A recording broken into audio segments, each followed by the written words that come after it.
Like an open wound, the gaping hole in the reservoir wall is an eerie symbol of a disaster that is still being cleaned up.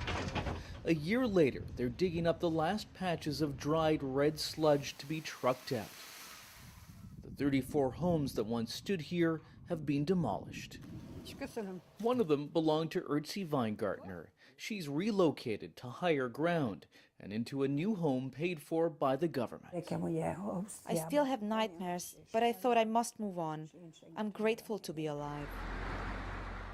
Erzi survived the wave that gushed from the aluminum waste reservoir by scrambling into her attic. Her next-door neighbors were among the 10 people swept away and killed.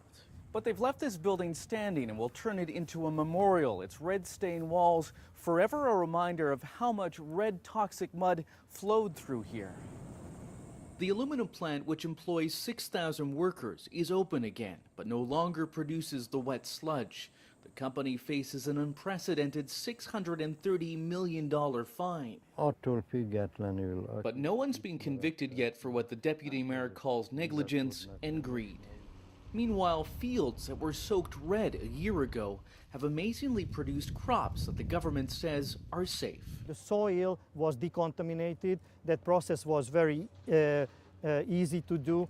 That's backed up by Greenpeace, but the environment group says Hungary isn't doing enough to clean up other communist-era waste sites. This one just meters from the Danube River. You don't have the feeling that it's going in the right direction.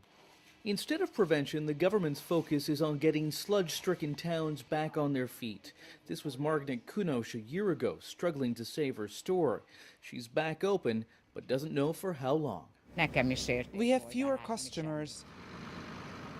The cleanup should be over by the end of the fall. Rebuilding communities, that will take longer. Stuart Greer, Global News, Kolentar, Hungary.